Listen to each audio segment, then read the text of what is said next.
जय श्री कृष्णा दोस्तों, मेरे यूट्यूब चैनल में आप सभी का हार्दिक स्वागत है। तो दोस्तों आइए आज हम जानते हैं कि कौन कौन से 5 पौधे ऐसे हैं जिनको कभी भी नहीं लगाना चाहिए दरवाजे के सामने, तथा उसको लगाने से गरीबी आती है घर में, उसको तुरंत उखाड़ के फेंक देना चाहिए। दोस्तों एक समय की बात है, भगवान श्री कृष्ण के मित्र उनसे मिलने के लिए द्वारिका नगरी पधारे हैं। भगवान श्री कृष्ण उनका स्वागत करते हैं और उनके आने का कारण पूछते हैं। भगवान श्री कृष्ण के सखा उनसे कहते हैं, हे केशव, तुम तो सर्वज्ञ हो, सब कुछ जानते हो। आज मैं तुम्हारे पास यह जानने के उद्देश्य से आया हूँ कि मनुष्य को किन किन वृक्षों का रोपण नहीं करना चाहिए और किन किन वृक्षों का रोपण करना चाहिए। कौन से वृक्ष भवन के सामने लगाने चाहिए, किन वृक्षों का रोपण करने से दरिद्रता दूर होती है, तथा शत्रु, रोग, भय, भूत पिशाच आदि संकटों से बचने के लिए कौन से वृक्ष भवन की सीमा में लगाने चाहिए। भगवान श्री कृष्ण मुस्कुराते हुए कहते हैं, हे सखा, तुमने आज समस्त मानव जाति के कल्याण के उद्देश्य से अत्यंत महत्वपूर्ण प्रश्न किया है। इस संसार में वृक्षों का बहुत ही बड़ा योगदान है। वृक्ष सदा ही पूजनीय है, किंतु आज तुमने उचित ही प्रश्न किया है। भवन की सीमा में वृक्षों को लगाना बहुत ही शुभ फल प्रदान करता है। वृक्ष तथा पौधे भवन की सुंदरता को बढ़ाते अवश्य हैं, साथ ही यह वातावरण को शुद्ध रखते हैं। वृक्षों से सकारात्मक ऊर्जा का संचार होता है, जो मनुष्य के जीवन के लिए अत्यंत आवश्यक होती है। वृक्ष नकारात्मकता को कम करके वातावरण को अधिक सकारात्मक बनाने का कार्य करते हैं। घर के सामने शुभ पेड़ पौधे लगाने से घर में सुख शांति आती है। साथ ही यह पेड़ पौधे कई प्रकार के वास्तु दोषों को नष्ट करते हैं। घर के आंगन में खड़े वृक्ष देवताओं के समान घर की रक्षा करते हैं। हे मित्र, भवन के पास कौन से पौधे लगाने चाहिए और कौन से नहीं, इसके बारे में बताने से पूर्व मैं तुम्हें एक प्राचीन कथा सुनाता हूँ, जिससे तुम्हें समझ में आ जाएगा कि वृक्षों का तथा पेड़ पौधों का भवन के पास लगाना कितना शुभ होता है और कौन से पौधे भवन के पास लगाने से दुख एवं दरिद्रता आती है। जो भी मनुष्य इस कथा का श्रवण करता है, उसके सैकड़ों पाप नष्ट हो जाते हैं और उसकी दरिद्रता का नाश होता है। भगवान श्री कृष्ण का सखा कहते हैं, हे केशव, मैं इस कथा को अवश्य ध्यान से सुनूंगा, कृपया मुझे वह कथा आप सुनाओ। भगवान श्री कृष्ण कहते हैं, हे सखा, पूर्व काल की बात है। मध्य देश में एक अत्यंत शोभायमान नगरी थी। उस नगरी में धनेश्वर नाम का वैश्य अपनी पत्नी सुमति के साथ निवास करता था। धनेश्वर भगवान विष्णु का भक्त था। वह नित्य भगवान विष्णु की पूजा करता था। धनेश्वर की पत्नी भी सुशील और गृह कार्य में दक्ष थी। घर में धन धान्य की कोई कमी नहीं थी। भगवान की कृपा से उसके पास सब कुछ था। इस प्रकार से अनेक दिन बीत जाने के पश्चात धनेश्वर की जो पत्नी थी, जिसका नाम सुमति था, उसने अपने आंगन में कुछ वृक्षों का रोपण किया और नित्य उन वृक्षों को जल चढ़ाकर उनकी सेवा करने लगी। किंतु धनेश्वर की पत्नी को वृक्ष रोपण का ज्ञान नहीं था। उसे जो वृक्ष प्रिय लगे उन्हीं वृक्षों का रोपण उसने किया। जो वह अशुभ होते हैं, उन्हीं वृक्षों का रोपण उसने अपने घर के आंगन में कर दिया, जिस कारण से उस वैश्य धनेश्वर को व्यापार में काफ़ी सारा घाटा होने लगा। उसके घर में रोज कलह होने लगा। पति पत्नी में बार बार क्लेश होने लगे। उन दोनों के जीवन में अनेक कठिनाइयाँ आने लगी। धनेश्वर का सारा व्यापार डूब गया और उसका सारा धन भी नष्ट हो गया। अब धनेश्वर के पास अनाज भी खरीदने के लिए पैसे नहीं थे। वे भूखे ही रहने लगे, जिससे क्रोधित होकर उसकी पत्नी भी गुस्सा करने लगी। वह अपने पति को कोई काम करने के लिए कहती। फिर धनेश्वर काम मांगने के लिए गांव में घूमने लगा, लेकिन उसे कहीं पर भी काम नहीं मिलता था। उसने आकर अपनी पत्नी से कहा, हे भद्रे, मुझे तो कोई भी काम नहीं दे रहा है, अब मैं कहाँ पर काम खोजने जाऊँ। वे दोनों ही पूरी तरह से हतबल हो गए थे। दोनों के पास भी उद्योग करने के लिए कुछ नहीं था। धनेश्वर ने अपनी पत्नी के सारे गहने भी बेच डाले और जो कुछ भी अन्न मिला उसी से पेट भर लिया। इस प्रकार से अशुभ वृक्ष लगाने का कारण दोनों के ही जीवन में घोर दरिद्रता और संकट आने लगे, किंतु वे दोनों ही इस बात को नहीं जानते थे। फिर एक दिन एक साधु महात्मा धनेश्वर के घर पर पधारे। उन्हें देखकर धनेश्वर उन्हें प्रणाम करता है और कहता है, हे साधु महाराज, पधारिए, इस गरीब के घर में आपका स्वागत है। कहिए, मैं आपकी किस प्रकार से सहायता कर सकता हूँ। वे साधु महाराज कहने लगते हैं, हे महोदय, मैं तीर्थ यात्रा पर निकला हूँ। विश्राम करने के लिए कोई जगह खोज रहा हूँ। यदि आपको कोई कष्ट ना हो तो मुझे अपने घर में स्थान दे दो। मैं अनेक दिनों से भूखा हूँ, कुछ भोजन भी प्राप्त हो जाए तो बड़ी कृपा होगी। साधु महाराज के ऐसे वचन सुनकर वह धनेश्वर कहने लगा, हे साधु महात्मा, आप अवश्य ही कोई पुण्यात्मा दिखाई पड़ते हैं। आपके मुखमंडल पर बहुत तेज है। आपकी सेवा करने का मुझे सौभाग्य मिल रहा है। आपकी सेवा करके मुझे बड़ा आनंद मिलेगा। कृपा करके आप घर के भीतर चलिए। फिर वह साधु महाराज उस धनेश्वर के घर के भीतर जाते हैं और विश्राम करने लगते हैं। धनेश्वर उन साधु महाराज की बड़ी सेवा करता है, किंतु उसके पास अन्न का एक दाना नहीं होता है। तो वह अपनी पत्नी से कहता है, हे प्रिय, आज हमारे घर पर जो साधु महात्मा आए हैं वे बड़े पुण्यवान दिखाई पड़ रहे हैं। हमें उनके भोजन के लिए कुछ उपाय करना चाहिए। मैं गांव में जाकर किसी से थोड़ा सा धन मांग लाता हूँ। इतना कहकर वह धनेश्वर गांव में एक सेठ के घर पर चला जाता है और उस सेठ से थोड़ा सा धन देने की विनती करता है, किंतु वह सेठ उस वैश्य को धन देने से इनकार कर देता है और कहता है, तुम्हारे पास तो फूटी कौड़ी नहीं है, तुम मेरा धन कैसे वापस करोगे। धनेश्वर कहता है, हे सेठ, कृपा करके आप मुझे थोड़ा सा धन दीजिए, मैं जल्दी ही आपको लौटा दूंगा। यदि मैं धन नहीं लौटा पाया तो आप मेरा घर ले लीजिएगा। धनेश्वर की बात सुनकर उस सेठ को उस पर थोड़ी दया आती है और वह उसे धन देते हुए कहता है, हे वैश्य, यदि तुमने धन नहीं लौटाया तो तुम स्वयं ही मुझे अपना घर सौंप दो। धनेश्वर कहता है, हे सेठ, मैं वचन देता हूँ, यदि मैंने धन नहीं लौटाया तो मैं आपको मेरा घर सौंप दूंगा।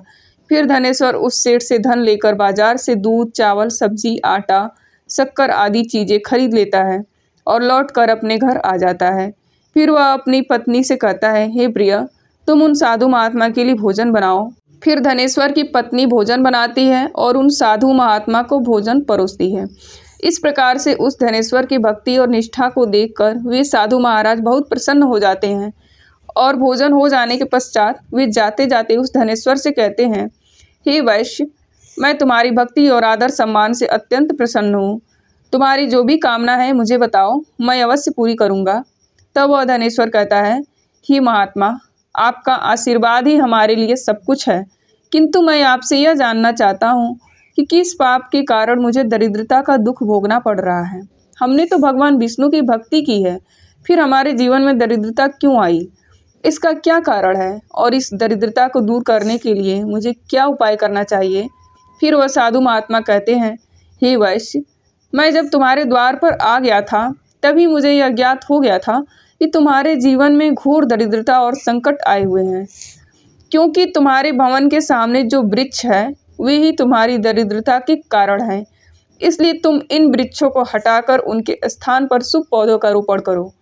तुम्हारी पत्नी ने तुम्हारे भवन के सामने जिन वृक्षों का रोपण किया है वे अशुभ वृक्ष माने जाते हैं, उन्हीं के कारण तुम्हारी ऐसी दुर्दशा हुई है। धनेश्वर कहते हैं, हे महात्मा, कृपा करके मुझे बताइए कि घर के सामने कौन से वृक्ष लगाने चाहिए जिससे घर में सुख समृद्धि हो और कौन से वृक्ष नहीं लगाने चाहिए।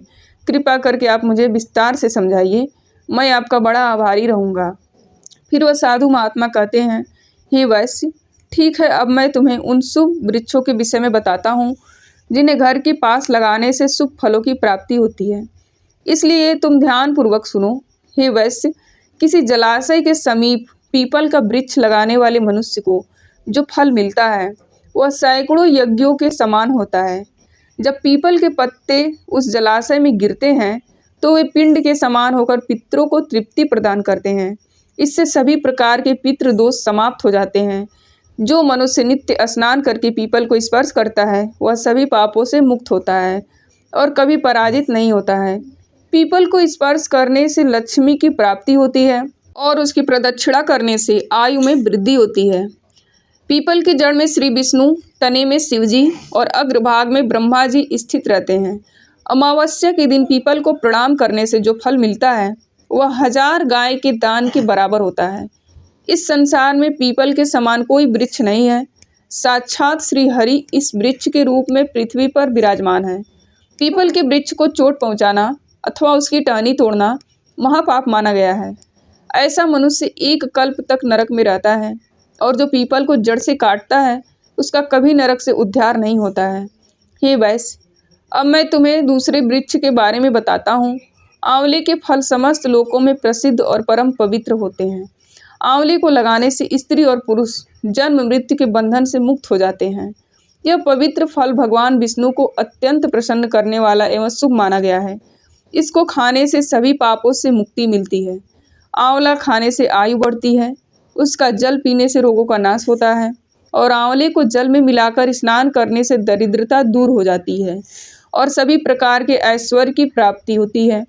जिस घर में आंवला सदा मौजूद रहता है उस घर में कभी दैत्य और राक्षस नहीं आते हैं। एकादशी के दिन अगर आंवला मिल जाए तो संसार के सभी तीर्थों से बढ़कर फल प्राप्त होता है। अपनी केस में आंवला लगाने वाला फिर से मृत्यु लोक पर जन्म नहीं लेता है। जिस घर के सामने आंवले का वृक्ष होता है वहां पर साक्षात लक्ष्मी नारायण निवास करते हैं। तीसरा है अशोक का वृक्ष।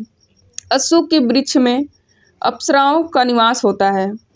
यह वृक्ष शोक का नाश करने वाला तथा निराशा को समाप्त करने वाला होता है। इस वृक्ष को घर के पास लगाने से घर में सुख शांति बनी रहती है। अशोक का वृक्ष शीतलता और यौवन प्रदान करने वाला होता है। माँ लक्ष्मी ने जब देवी सीता के रूप में अवतार लिया था तब रावण द्वारा अपहरण करने के बाद उनका वास अशोक वाटिका में था।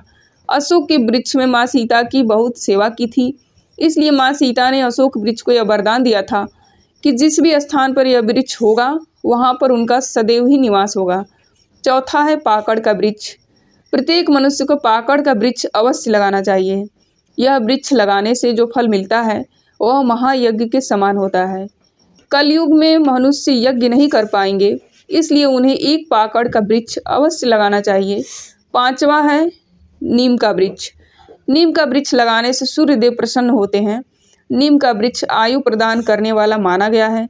इसे घर के पास लगाने से नाना प्रकार इसलिए नीम के वृक्ष के पास निवास करती है। घर के सामने नीम के वृक्ष का रोपण करने से धन संपत्ति की प्राप्ति होती है। छठा है जामुन का वृक्ष। यदि कोई मनुष्य कन्या प्राप्ति की कामना करता है तो उसे जामुन का वृक्ष अवश्य लगाना चाहिए। जिस मनुष्य के घर के सामने जामुन का वृक्ष होता है उसके घर में कन्या का जन्म होता है, जो कुल का गौरव बढ़ाती है। सातवां है बेल का वृक्ष। बेल के वृक्ष में भगवान शिव और गुलाब में देवी पार्वती का निवास है। इसलिए अगर बेल के वृक्ष के पास गुलाब का पौधा लगाया जाए तो शिव पार्वती का आशीर्वाद प्राप्त होता है। उस घर में कभी दुख दरिद्रता नहीं आती है। उस घर में कभी अकाल मृत्यु नहीं होती है और कोई स्त्री विधवा नहीं बनती है। आठवां है नारियल का पेड़। नारियल का पेड़ लगाने से पुरुष अनेक स्त्री का पति बनता है। नारियल किसी भी धार्मिक अनुष्ठान का आवश्यक अंग होता है। यह अत्यंत शुभ माना जाता है। घर के आंगन में नारियल का पेड़ होने से घर में हमेशा शुभता होती है और उस घर के सदस्यों का समाज में बहुत मान सम्मान होता है। सुंदर पत्नी की कामना करने वाले मनुष्य को अनार का वृक्ष लगाना चाहिए। पलाश का पेड़ ब्रह्म तेज प्रदान करता है, इसलिए इसका रोपण अवश्य करना चाहिए। वंश वृद्धि और संतान प्राप्ति की कामना करने वाले मनुष्य को अंकोल का वृक्ष अवश्य लगाना चाहिए। अगर मनुष्य किसी बीमारी से पीड़ित है तो उसे खैर का वृक्ष लगाना चाहिए। खैर का वृक्ष लगाने से बड़े बड़े रोग नष्ट हो जाते हैं। यह वृक्ष आरोग्य प्रदान करने वाला होता है। कुंद अर्थात मोगरे के पेड़ में गंधर्व निवास करते हैं, इसलिए इस पौधे का रोपण अपने घर के पास करने से कार्यों में सिद्धि होती है और शुभ फलों की प्राप्ति होती है। खासकर कला के क्षेत्र में काम करने वाले लोगों को यह पौधा अवश्य लगाना चाहिए। यदि किसी मनुष्य को चोर और लुटेरों का भय सता रहा है तो उसे अपने घर के पास बेत का वृक्ष जरूर लगाना चाहिए। यह वृक्ष चोर और लुटेरों को भयभीत करता है और घर की रक्षा करता है। चंदन और कटहल के वृक्ष पुण्य और लक्ष्मी प्रदान करते हैं। इन वृक्षों का रोपण करने से दुख दरिद्रता समाप्त हो जाती है। घर की उत्तर दिशा में पाम और कनक चंपा का पौधा लगाया जाता है तो धन में वृद्धि होती है। केले का पेड़ भी बहुत शुभ होता है और यह घर में सुख समृद्धि और खुशहाली लाता है। केले के पेड़ में भगवान विष्णु का वास होता है, इसलिए घर में केले का पेड़ होने से घर में धन की कमी नहीं होती है। हरसिंगार के पौधे को पारिजात भी कहा जाता है। इस पौधे की उत्पत्ति समुद्र मंथन के समय हुई थी और माँ लक्ष्मी भी समुद्र मंथन से ही प्रकट हुई हैं, इसलिए पारिजात के पौधे का बहुत अधिक महत्व है। यदि इस पौधे को अपने घर पर लगाते हैं तो आपको माँ लक्ष्मी की विशेष कृपा प्राप्त होगी। मनुष्य को कभी भी ताड़ का वृक्ष नहीं लगाना चाहिए। ताड़ का वृक्ष संतान का नाश करने वाला होता है। जिस घर के पास ताड़ का वृक्ष होता है, घर के संतानों की कभी उन्नति नहीं होती है। मनुष्य को कभी भी अपने घर के पास बहेड़े का वृक्ष नहीं लगाना चाहिए। इस वृक्ष पर प्रेतों का वास होता है। जो मनुष्य बहेड़े का वृक्ष लगाता है वह प्रेत बन जाता है। उसके नीचे बैठकर कभी पूजा पाठ भी नहीं करना चाहिए। अगर किसी मनुष्य को शत्रुओं का भय सता रहा है तो उसे केवड़े का वृक्ष लगाना चाहिए। यह शत्रुओं का नाश करने वाला होता है। घर में कभी भी ऐसे पौधे नहीं लगाने चाहिए जिनको काटने या तोड़ने पर दूध निकलता हो। घर के सामने कभी भी बबूल का पेड़ नहीं लगाना चाहिए, इसे लगाने से विपत्ति आती है। घर के सामने बेर का वृक्ष भी नहीं लगाना चाहिए, इसे लगाने से नकारात्मकता बढ़ती है, घर का नाश होता है और संकटें आती हैं। किसी भी मनुष्य को अपने घर के अंदर पपीते का वृक्ष नहीं लगाना चाहिए। इस वृक्ष को लगाने से धन का नाश होता है और दरिद्रता आती है। अगर भी है बट वृक्ष घर की पश्चिम दिशा में हो तो घर में शोक का काल चिरकाल तक रहता है। दक्षिण दिशा में तुलसी का पौधा हो तो संतान को पाप सहन करनी पड़ती है। किसी भी मृत वृक्ष की छाया पर घर पर पड़ती है तो यह मृत्यु सूचक होता है। मृत वृक्ष को तुरंत उखाड़ देना चाहिए। वे साधु महात्मा कहते हैं, हे वैश्य, इस प्रकार से मैंने तुम्हें इन सभी शुभ और अशुभ वृक्षों के विषय में बता दिया है, इसलिए तुम इन वृक्षों का रोपण करो और भगवान की कृपा को प्राप्त करो। वह धनेश्वर कहता है, हे महात्मा, आपने आज मुझे उत्तम ज्ञान दिया है, मैं आपका धन्यवाद करता हूँ। फिर वे साधु महात्मा धनेश्वर को आशीर्वाद देकर उस स्थान से अंतर्ध्यान हो जाते हैं। साधु महात्मा को अचानक से अदृश्य हुआ देखकर धनेश्वर और उसकी पत्नी को आश्चर्य होता है। फिर उन्हें समझ में आ जाता है कि साक्षात भगवान विष्णु ही उनके घर पर आए थे। फिर धनेश्वर उन साधु महात्मा को कहे अनुसार अपने घर के सामने अनेक वृक्ष का रोपण करता है, जिससे अचानक ही उसके बहुत सारे धन की प्राप्ति होती है और उसकी दरिद्रता दूर हो जाती है। धनेश्वर और उसकी पत्नी भगवान विष्णु का धन्यवाद करने लगते हैं। भगवान श्री कृष्ण कहते हैं, हे सखा, इस प्रकार से मैंने तुम्हें शुभ और अशुभ दोनों प्रकार के वृक्षों के बारे में बताया है। अब तुम भी जाकर अपने भवन के पास इन वृक्षों का रोपण करो। तो दोस्तों, इस प्रकार से भगवान श्री कृष्ण ने भवन के पास लगाए जाने वाले शुभ और अशुभ वृक्षों के बारे में बताया है। उम्मीद है आपको यह कथा पसंद आई होगी। जानकारी अच्छी लगी तो वीडियो को लाइक जरूर अवश्य करें। कमेंट बॉक्स में जय श्री कृष्णा अवश्य लिखें। साथ ही चैनल को सब्सक्राइब करें, वीडियो को लाइक करें और शेयर करें। प्लीज़ दोस्तों, आप मेरे चैनल को सपोर्ट करें। Thanks for watching.